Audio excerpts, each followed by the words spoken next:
Hey fam. So the topic today is going to be generational wealth and financial freedom and owning something rather than being a customer to the corporations, owning the corporations. Now, the reason why I'm doing this video is because I think so many of us, when I say so many of us, I mean people of color, we fall into the belief system that we are consumers and all we are consumers. And that's reflected in our behavior. Most of us, myself included, Black Friday, a new TV, the new PlayStation, whatever it is, we want to go out there and buy it. So we're very quick to spend the money that we have. But if you look at it, a lot of money comes through our fingers. We are the one of the greatest sources for the financial system of this country.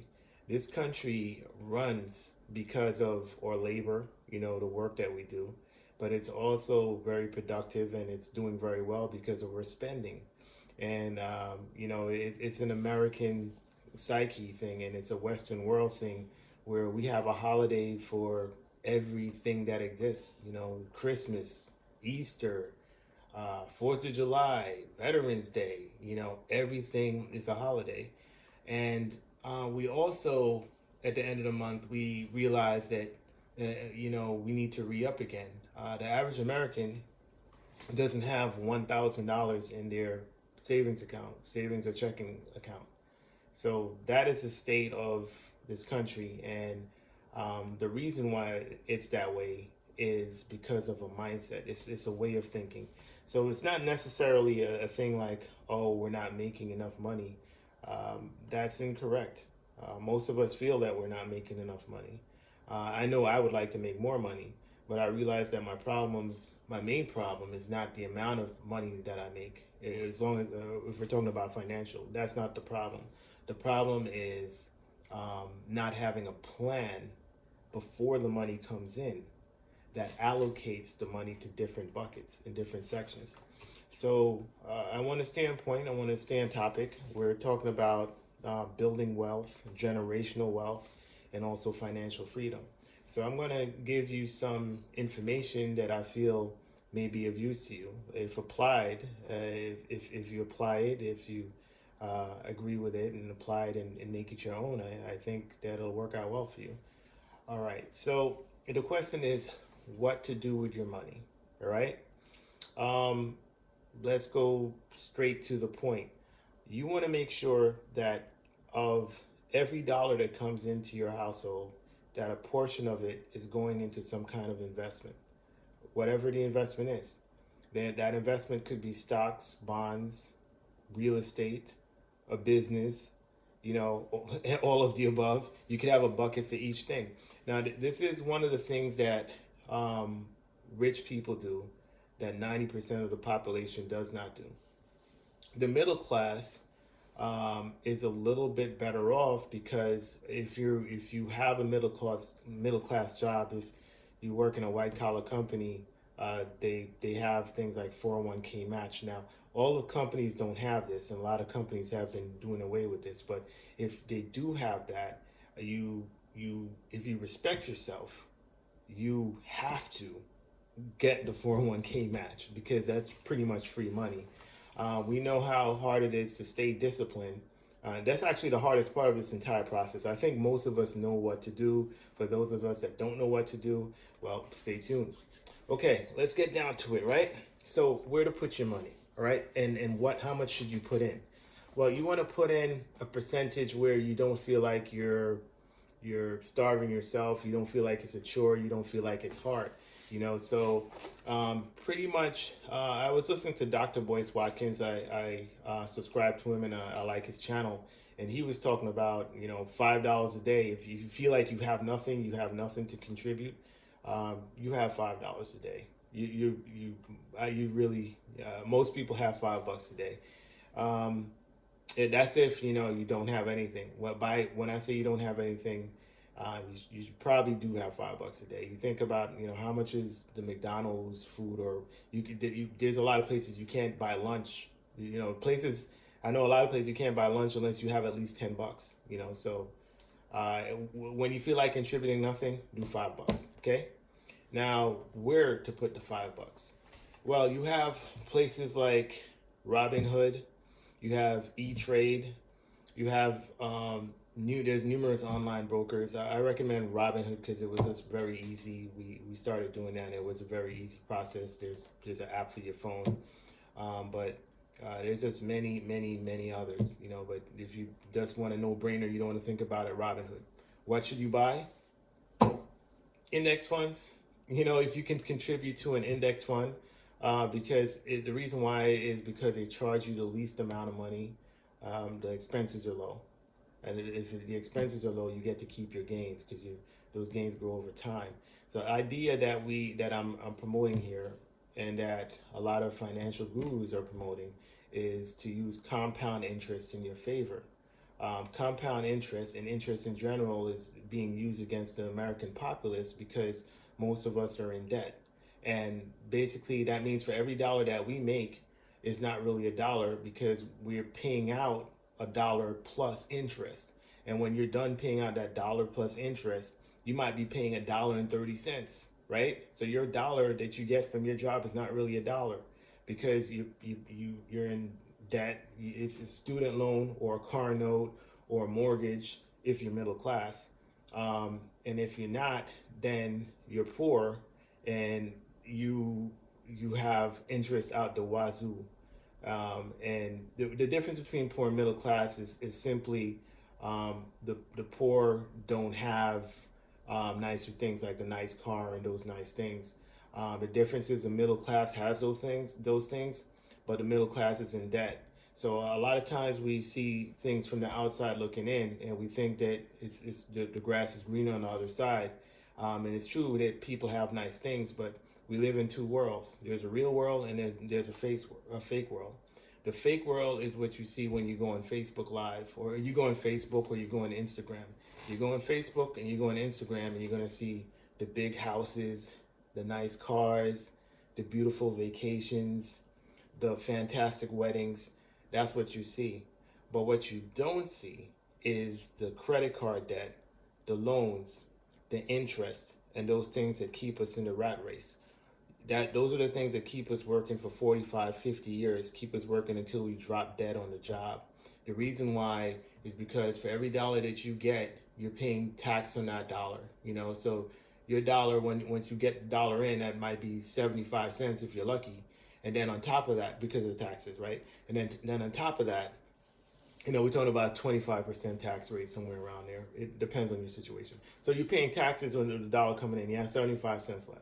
And then you go and you buy the car, you feel you deserve it, you've worked hard for your degree, and you bust your butt at work, you take all kinds of abuse, so you deserve to get that nice car. And you buy the nice car, whether it's a lease, which is a terrible idea. That's the worst way to buy a car. Or if you finance the vehicle. Now, if you finance a vehicle, you're paying interest on, you're paying 5% interest or whatever interest rate they're charging you on that. Very few of us are going to come in with a 0% financing. That's like a very small percentage of the population. So now you finance the car, and so that's why now your 75 cents is, you're paying interest on that. So, now you're down to what, 65 cents. And then you're also paying income tax on the purchase. So you're paying income tax on the purchase plus interest on the loan. So every dollar you get is really 50 cents. And let's not talk about state tax. I didn't even put that in there, right? So you're really behind the eight ball. Now, there's a way to turn that around, okay? And this is what the rich know. And this is what the rich have been doing. And the way that they do this is instead of working for money, they have their money working for them, okay? And what happens because of compound interest, it starts out slow. So in the beginning, you might get a small return on your money, but the next year one, you get a small return on your money. Let's say you're only making 5% on your money, right? You put in $100. End of year one, you get $105. And the year two, you're getting 5% on that $100, but you're also getting 5% on the $5. So what happens is that the idea of compound interest is that your money grows exponentially, and the interest factor is growing on the principal plus your interest. So year two, you're getting 5% of $1.05. Year three, you're getting 5% of $1 and $1 or $105 plus another $5 is $110. And plus any extra over that. So by year three, you're not getting interest on $115. You're getting interest on whatever multiple that is. That might be $118. But the idea is, by if you extrapolate that out and you're going into like year 20, year 30, now we're talking about some serious money. And I'm going to show you. I pull up some information on the internet, and it's very easy to do, of where you can put your money, where you're going to get a 9% return. Because 5% is great, but it would be great if you could get a higher percentage, right? Well, as you know, the stock market has been through a tear, within the last 20 years. It's been ridiculous. But me, I want to pull the horizon and see. I brought it back 50 years, and so I googled some information here, and I googled the stock market return for the last 50 years, and let me make sure you guys can see this stuff here. So, I'm trying to get it. Oh, didn't get it yet. Here we go. So it's showing that, for the last, from 1966 to 2015, annualized return was 9.69%. And they showed you the adjusted for inflation. So basically what that means is, that's almost 10%, okay, for the last 50 years. Now, this is what's been happening. What's been happening is that the rich have their money in assets. They have their money in the stock market. They have their money in real estate. And 95% of the people, at least 90% of the people, have their money in cars. I mean, those that have cars, right? Or TVs, or clothes. I don't know. Or they're balling out of control. So, and that's why, or kids have to go to work. That's why we have to go to work. And that's why it's going to continue that way until we start putting money into assets like the rich do. So what this, and also if you look at the laws are written for the rich.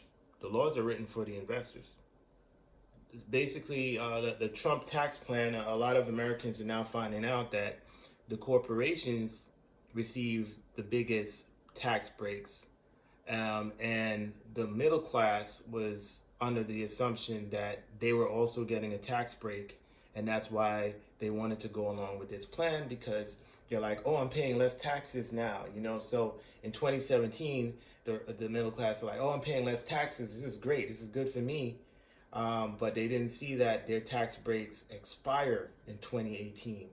But the rich folks' tax breaks continue indefinitely. So there's a clause saying that we're going to pull back the tax breaks for the people of the country, but we're going to extend and make it permanent, the tax breaks for the corporation owners and for the investors. Now, you can get upset. You can be as mad as you want to be, right? But until you change your thinking and then change your behavior, it doesn't matter if you're mad.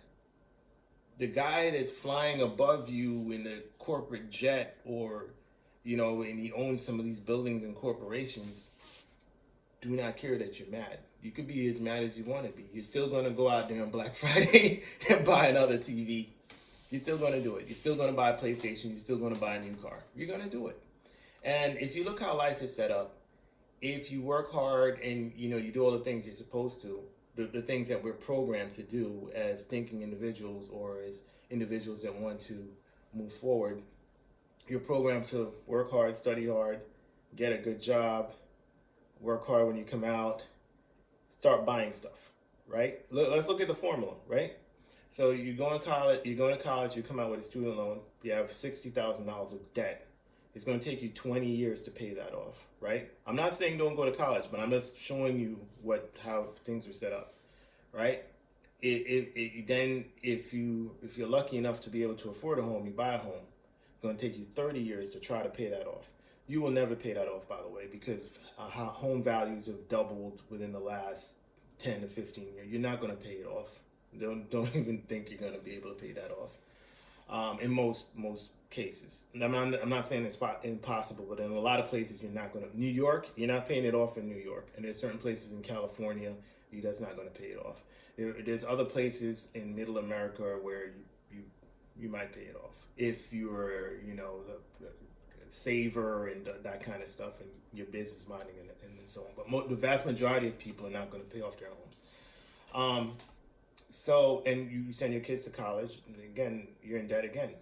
One medical bill comes, you're in debt. All right, so I've given you the doom and gloom. Now let me get to the point, how you escape that, and especially have it set up where your kids can escape that, so they don't have to compete with people that have an unfair advantage because they're already set up financially from the get-go.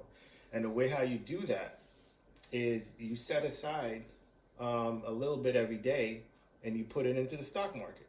If the stock market is returning almost 10% a year, compounded over time, 20 years, 30 years, you put $5 a day, 20 years, 30 years, you're close to a millionaire. If you're not a millionaire, you're close to that. So let me pull up some numbers, man. I'll pull up some numbers here. Let's see. So which one do I have now? I have current principal. Okay, I have current principal of $200, right?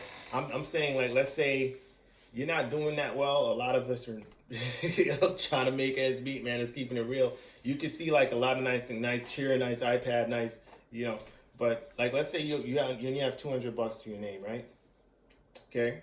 Let's say you could only contribute $5 a day. And, this was the Dr. Du Bois. He was saying, put aside $5 a day. You can afford that, right? And I have a calculation here based on putting $5 a day, 9% interest. And again, the stock market goes up, it goes down, it goes up, it goes down, it goes up, it goes. Do not get worried if the stock market. Don't feel happy because the stock market went up 3% one day, okay? And don't feel sad because it went down 4% another day or 2%. Don't stop watching what it does every day. That's not the point. If you watch what it does every day, and if you do like the herd does, you follow the herd is like sheep. The herd are like sheep, and the herd continues to get slaughtered. What you have to do is you have to use long-term analysis and apply that to your life and to the stock market. We're talking specifically finances now. Pattern analysis. Pattern analysis is over a 50-year period, the market returned 9.69%. That's a fact. That's the pattern. Now, if you try to zoom in on 1 year and 2 years, you're going to get the highlighters. We're not concerned about the highlighters. We're in this for the long term. We're talking about generational wealth for you and your family, so your kids won't have to have some crappy job in the future if you follow this. All right. So, and they can be leaders. They could have their own company. And now we're talking about even more wealth. So the goal here is to put your money into assets, right?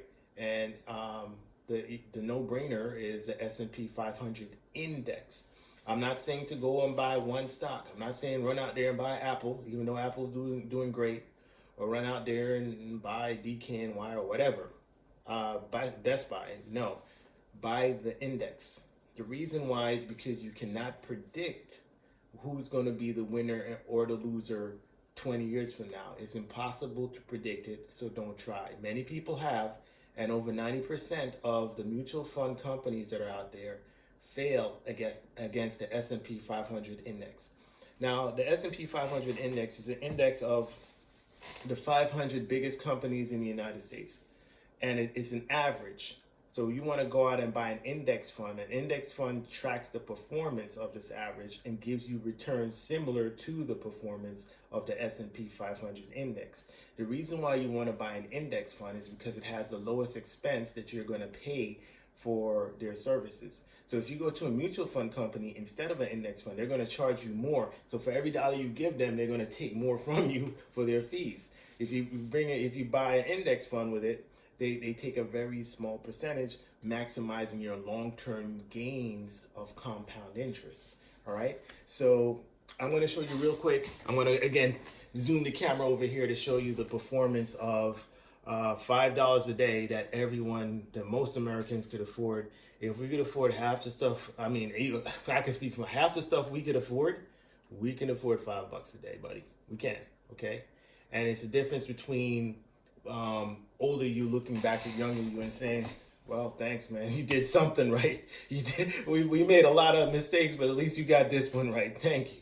It's a difference between that versus older you like, oh man, I didn't expect to be this age and I'm screwed. I have no place to stay, and I gotta just deal with whatever they throw my way. That's the difference, and if you have children one day, there's gonna be an emergency, and what are you gonna say? Good luck. We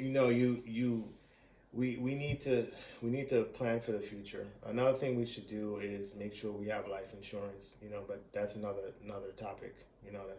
But you just want to set things up where it's not too much of a hassle to you today. You want to still feel that you're living your life. You can still go to the movies. You can still buy the new iWatch. You can still do certain things that you like doing. But at the same standpoint, have enough respect for yourself that you set aside $5 a day. I mean, there's no other way to say it. That is the truth. That's the God's honest truth. All right, so let me show you real quick. This is the, let me turn that bad boy around. So this is the performance of, let's say you only have $200 in your checking account, okay? Annual addition, that's from the $5 a day, man. That's $1,800, man.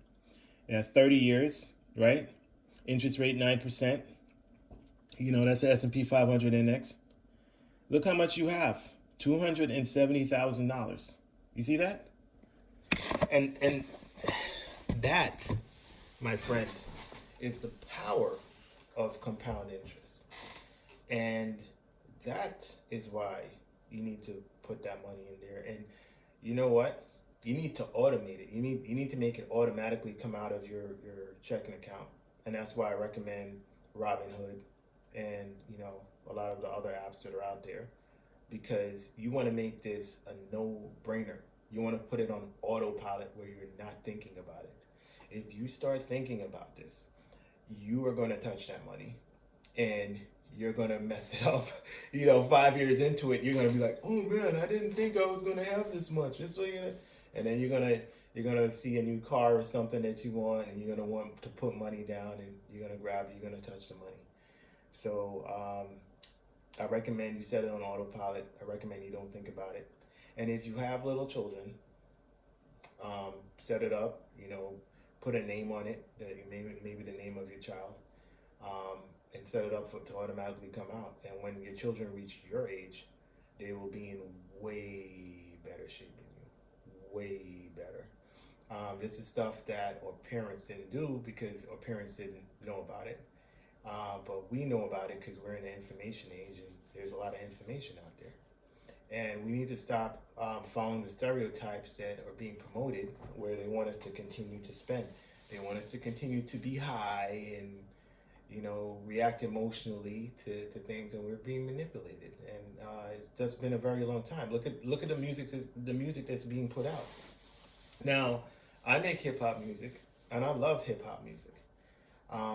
But you look at the music that gets promoted, and it's always the music with no message. It's hollow, it's shallow, and it's exciting. It sounds good, great beat. The rappers are catchy. The female rappers are catchy. It catches your ear, and they say provocative things. But you know what it's like? It's like having a meal. There's a 3-course meal. Appetizer, main course, and then dessert. Well, it's kind of like just having the dessert. That's what the state of the music is now. The hip hop music is just having dessert. There's just the sweets and the candy. And as you know, with sweets and candy, it tastes good going in, you know, but it makes you fat, bloated, sick. Too much of it. It makes you, and there's no substance. You can't build muscle with that. You can't gain strength from that. And that's what the music is. And that's also what the entertainment is right now. There is nothing that's really constructive with substance that's going to fill you up and that's going to help you to grow and become strong. And this information that's out there, we need to take part in in this economic growth. There's a lot of growth going on around you. Look around, look at the construction, look at these buildings going up. People that most of the people we know, they're not part of these buildings that are going up. They don't own any of it. No, none of the construction. You're seeing people buying homes in your neighborhood. People are coming in from outside your neighborhood and buying homes in your neighborhood. We need to be a part of that. We need to be the people buying the properties, renting out the properties. The renter is helping to build the wealth of that landlord. The landlord doesn't have to pay that full mortgage. The $3,000 mortgage. The landlord's not paying the full $3,000 mortgage. But now you have people. This is what's happening. Certain folks are thinking, and they're thinking long term. So they'll take the loss right now, meaning the investment right now. They'll put up the cash right now, and they will let it sit there for 10 years. And what they're doing is that they're building generational wealth, right? So that means, it might not be that profitable in the first 5 years, but year 6, 7, and they're going to get to a point where they're getting money coming in every month from the tenants, and the house is paid off. And so that means their children don't have to work. And, the children are going to be sitting there getting thousands of dollars, and their families are going to be getting thousands of dollars cash every month. And meanwhile, we're going to work for 40 hours, 50 hours a week. And then we take the money and we pay our bills, light bill, gas bill, rent, mortgage. And we're paying all these bills, a car note, student loan, and we're paying all these bills. And you have $300 left, and we take that and burn it. Pretty much, that's what's happening. We're burning the money. We burn. So we do make a lot of money. The GDP of people of color in this country, according to Boyce Watkins, is the amount of money that people of color have in this country is more than the GDP of most countries. So I want us to think about that for a second, because we're talking about hundreds of millions of dollars now. We have tremendous spending power. We do. And it's one of the reasons why the corporations benefit from us being high off of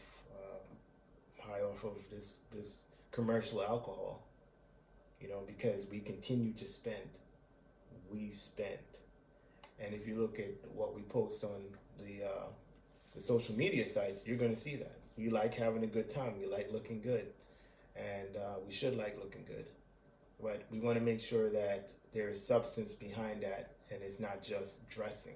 It's not just a dessert. We want the substance, because racism makes you sick. It does. You look at black males. Our longevity is not like the other races, and it's not because of our DNA. It's because of the way that we're treated and how much we have to endure. So I beg you, for yourself, respect yourself, and set aside $5 a day. All right. Okay, that's it for today. Talk to you at another time. I had no idea it was going to be this long, but I enjoyed the topic. Peace.